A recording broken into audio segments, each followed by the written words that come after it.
dan kita tidak boleh meninggalkan belajar itu.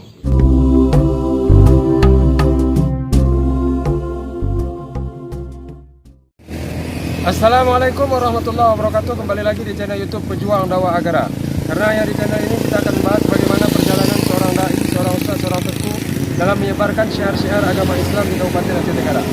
Kali ini kita akan menuju ke desa Turki, yaitu Stambul Jaya. Kita akan bertemu dengan seorang ustaz, seorang dai, bagaimana perjalanan dan kisah perjuangan beliau dalam menyebarkan syiar agama Islam di Kabupaten Aceh Tenggara. Tetap ikuti channel YouTube Pejuang Dakwah Agara. Mudah-mudahan beliau ada di rumah dan kita akan ajak beliau bagaimana perbincangan tentang dakwah beliau di Kabupaten Aceh Tenggara.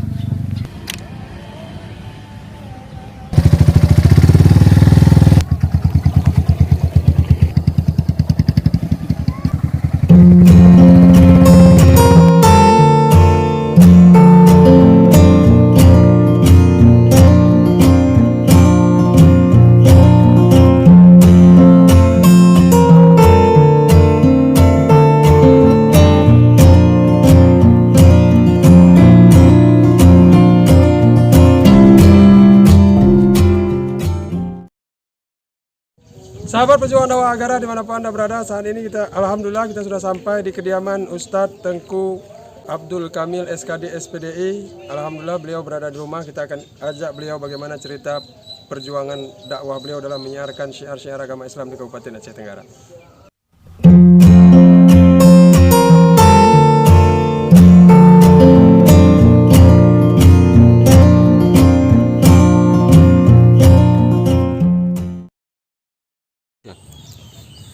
Sahabat Pejuang Dakwah Agara dimanapun Anda berada, saat ini kita berada di desa Stambul Jaya, tepatnya di tempat kediaman Ustadz Abdul Kamil SKD SPDI.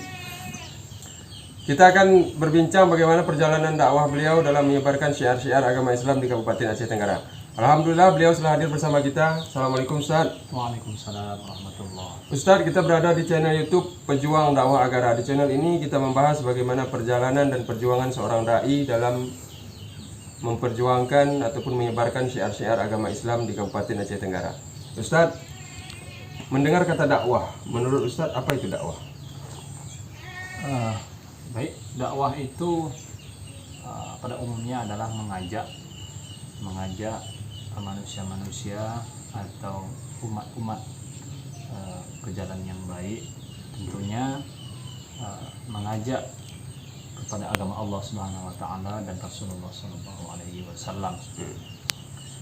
Jadi pada umumnya tentunya mengajak masyarakat-masyarakat atau umat-umat di akhir zaman ini untuk mengenal Allah Subhanahu wa taala, mengenal baginda Rasulullah sallallahu alaihi wasallam, tentunya paham akan agama. Itu pada intinya, mengajak agar paham untuk agama. Siapapun dia berarti Ustaz? Siapapun dia. Tidak terkhusus kepada profesi Ustadz? Tidak terkhusus. Semua umat Islam dia harus mengajak agar mengenalkan masyarakat-masyarakat kepada agama Allah ini. Boleh kami tahu Ustadz, sejak kapan mulai berdakwah di Aceh Tenggara? Saya berdakwah mulai dari asal-muasalnya dari pesantren Rodatul Islam di desa Perapat Batu Nunggul. Di sana sambil belajar, sambil berdakwah atau mengajar anak-anak, tentunya mengenalkan Al-Quran, mengenalkan dasar-dasar agama, tentunya ilmu-ilmu dasar pada saat itu. Itu sejak tahun 2007, mulai saya semester 1 kuliah. Sampai saat ini masih aktif Ustaz? Dan alhamdulillah perjalanannya mulai dari pesantren Rodatul Islam bersama Abuya di sana, kemudian 2011 saya hijrah ke pesantren Rodatul Hasanah Simpang Semandang. Kemudian saya terus berhijrah kembali sambil bekerja, sambil berguru, sambil belajar bersama guru kita di pesantren Mahasingkil, Guru Sapi'i. Kemudian saya bekerja sambil berdakwah di Kecamatan Lauser. Di sana itu saya lihat Ustadz, sungguh sedih kita mendengar dan melihat keadaan-keadaan di Kecamatan Lauser, Kabupaten Aceh Tenggara. Pada saat saya di sana itu tahun 2015 tepatnya, saya pernah di sana tidur dan melihat anak-anak mengaji dan masyarakat di sana kurang dengan ilmu agama. Dan di sana saya sambilkan juga ya mengajak para masyarakat dan anak-anak di sana untuk belajar terus dan mengaji seperti ini. Hingga sampai sekarang saya sudah, alhamdulillah, saya sekarang berdakwah sebagai guru agama Islam di SMA Negeri 3 Lawi Sigala-gala di Pertemuan, yaitu komunitas-komunitas non-muslim di sana. Di sana kita berdakwah saat ini. Berdakwah sejak 2007, Ustaz. Tentu banyak suka duka yang dialami oleh seorang pendakwah, Ustadz para tengku. Bisa diceritakan, Ustaz, suka dukanya menjadi seorang pendakwah? Baik, tentunya suka duka itu, dukanya memang banyak. Menjadi dai itu, menjadi pendakwah itu ya banyak rintangan di kalangan masyarakat. Tentunya tidak sesuai dengan keinginan masyarakat, nantinya itu sudah menjadi suatu rintangan bagi kita seorang dai, seorang pendakwah. Mengajak masyarakat yang kebiasaannya umpamanya tidak sholat, kita ajak sholat, itu sangat luar biasa tantangannya, Ustaz. Kemudian orang tidak mau mengaji, kita ajak mengaji, mengenal Allah, itu juga sangat-sangat luar biasa tantangnya di masyarakat. Ada yang terima, ada yang tidak open, ada yang tidak tahu sama sekali, seperti itu, Ustaz.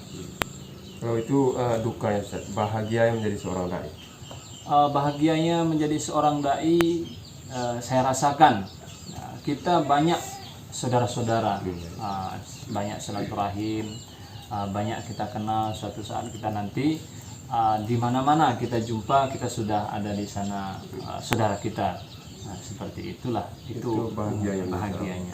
Ustadz, saat ini adalah bisa dibilang zaman milenial, Ustadz, di mana orang menggunakan media sosial sebagai sarana dakwah ataupun media dakwah seperti Facebook, Instagram, Twitter, YouTube dan lain sebagainya. Menurut Ustadz, di Aceh Tenggara, apakah efektif media sosial digunakan sebagai sarana dakwah? Sesuai dengan zamannya, saya kira itu sangat efektif. Karena Facebook, Twitter, atau WA dan lain sebagainya kita gunakan ke jalan yang baik, maka insya Allah media sosial itu akan lebih cepat menyebar, seperti itu. Jadi kita berdakwah melalui mimbar itu mungkin nanti di satu desa hanya satu desa itu yang mendengar. Tetapi kalau media sosial itu langsung kita posting misalnya suatu dakwah atau hukum-hukum, dia akan cepat menyebar ke seluruh Aceh Tenggara, bahkan ke teman-teman yang di luar Aceh Tenggara, seperti itu. Efektif sekali. Masyarakat Aceh Tenggara, Ustaz, bisa dikatakan heterogen, artinya multi suku, ras dan lain sebagainya.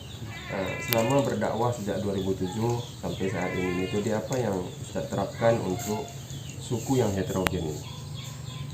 Tentunya berdakwah itu macam-macam, Ustaz.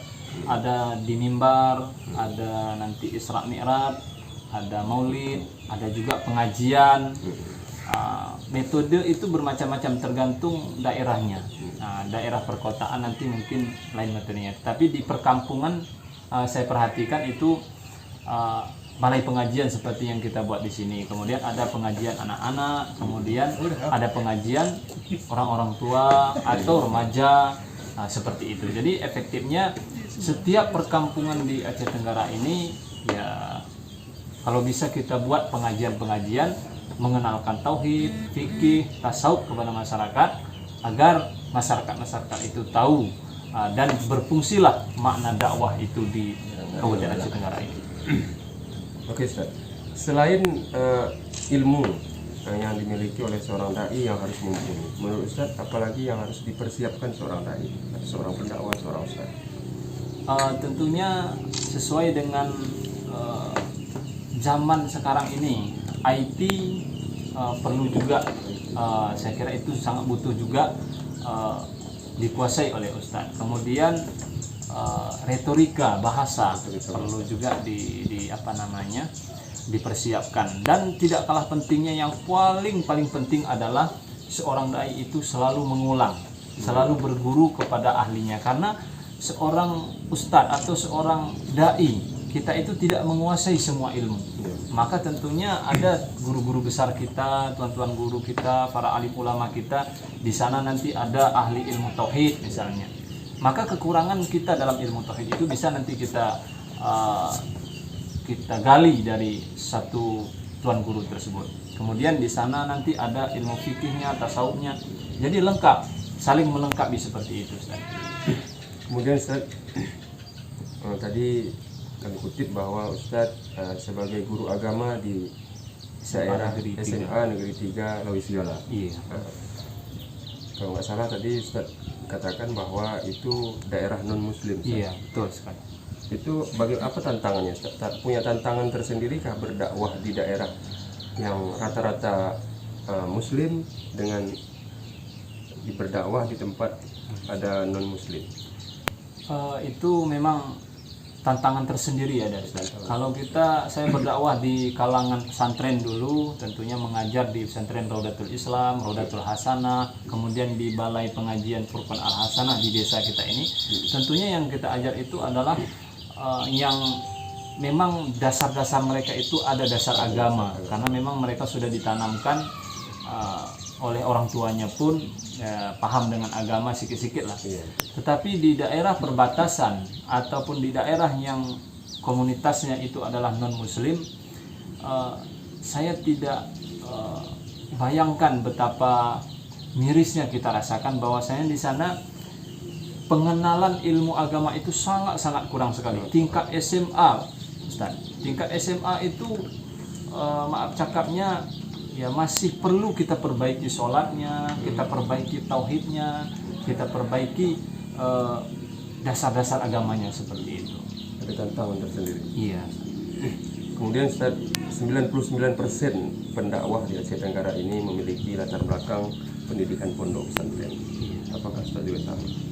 Iya, alhamdulillah saya alumni dari pondok pesantren Raudatul Islam. Kemudian saya juga pernah belajar di pesantren Sa'adatul Ma'arif Syafi'i, dan saat ini saya juga masih berguru di pengajian Miftahul Jannah di desa Payumunjir. Alhamdulillah sampai sekarang.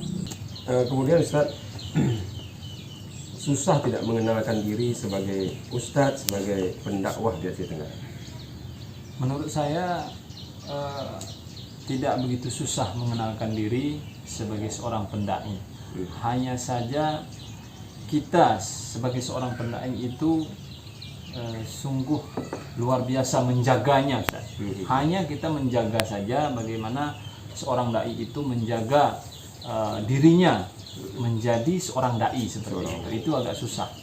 Kemudian Ustaz, beberapa Ustaz mempunyai jargon tertentu untuk memperkenalkan diri kepada masyarakat, bahwa kadang-kadang tanpa melihat pun atau hanya mendengar suaranya masyarakat sudah tahu, oh itu Tengku Fuad. Apakah Ustaz punya jargon tertentu untuk berdakwah? Kalau saya ya belum ada jargon-jargon tertentu. Yang penting kita berjalan dakwah walaupun hanya di pedesaan, di pedalaman. Saya lebih sering mengajar atau berdakwah di pinggir-pinggiran. Nah, jadi belum ada jargon-jargon tertentu lah seperti itu. Belum bisa dibilang belum begitu butuh dengan jargon.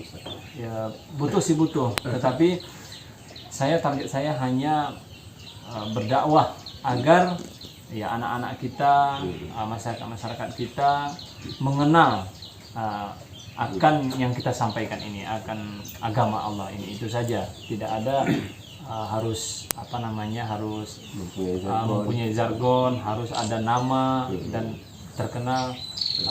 Perlu, tetapi saya belum sampai ke sana, masih dalam tahap belajar seperti itu. Kemudian Ustaz, beberapa Ustaz dalam tanda petik bahwa mereka sudah dipanggil Ustaz, dai, pendakwah, tengku dan lain sebagainya. Tetapi kemudian karena kesibukan mungkin atau lain sebagainya, hingga meninggalkan belajar. Berdakwah berjalan, tetapi belajar seperti diabaikan. Ini bagaimana pendapat Ustaz? Itu sangat-sangat disayangkan. Kenapa seperti itu? Karena kita ini ya orang biasa. Tentunya kita salah, khilaf dan lupa itu sudah ada sama. Tentunya manusia itu sudah lumrah lah. Dan kita tidak boleh meninggalkan belajar itu. Sesuai dengan hadis baginda Rasulullah, tuntutlah ilmu itu dari boyan sampai ke liang lahat, seperti itu. Jadi belajar itu haruslah, harus kita walaupun berdakwah harus tetap belajar. Harus.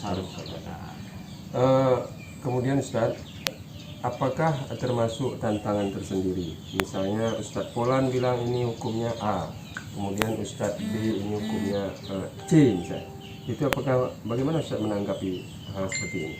Kalau kita sebagai seorang pendai mungkin itu sudah paham antara kita. Perbedaan khilafiyah atau perbedaan pendapat itu biasa, semua ada dasarnya seperti itu. Cuman yang disayangkan adalah bagi masyarakat kita yang mendengarkan, mereka hanya mengetahui dari pendengaran mereka. Jadi alangkah baiknya di antara dai-dai Aceh Tenggara itu bersatu dan kalau bisa diadakan muzakarah seperti itu, kemudian kita satukan persepsi, satukan persepsi agar masyarakat kita tidak bingung menilai ustadz sana pendapatnya ini dan ustadz ini pendapatnya A, seperti itu. Oke Ustaz, terakhir Ustaz, pesan-pesannya untuk penonton setia channel YouTube Pejuang Dakwah Agara. Alhamdulillah sahabat pejuang dakwah di Aceh Tenggara, teruslah kita berjuang mensiarkan agama Allah di permukaan bumi ini, khususnya di Kabupaten Aceh Tenggara. Dan ya, pesan yang dapat saya sampaikan adalah di dalam kita berdakwah, di dalam kita mensiarkan agama Allah di permukaan bumi dan di Aceh Tenggara khususnya ini, teruslah kita mengulang dan belajar terus. Seterusnya kita belajar sambil berdakwah. Kita cari tengku-tengku atau alim-alim ulama yang lebih alim daripada kita, agar ibarat HP selalu kita dicas. Seperti itu dia pejuang dakwah agara, agar kita senantiasa siap pakai, siap menyampaikan dakwah-dakwah di bumi sepakat segenap ini. Oke Ustaz, terima kasih telah bersedia berbincang di channel YouTube Pejuang Dakwah Agara tentang bagaimana perjuangan seorang Ustaz, seorang tengku. Mudah-mudahan sehat terus dalam lindungan Allah Subhanahu wa Ta'ala, tetap berdakwah di negeri sepakat segenap ini. Sahabat Pejuang Dakwah Agara dimanapun Anda berada, demikian tadi perbincangan kami perjalanan dakwah dan perjuangan dakwah seorang Ustaz, seorang tengku, yaitu Ustaz Abdul Kamil SKD SPDI. Mudah-mudahan apa yang beliau sampaikan dapat menjadi iktibar kepada kita untuk lebih mendekatkan diri kepada Allah Subhanahu wa Ta'ala. Assalamualaikum warahmatullahi wabarakatuh.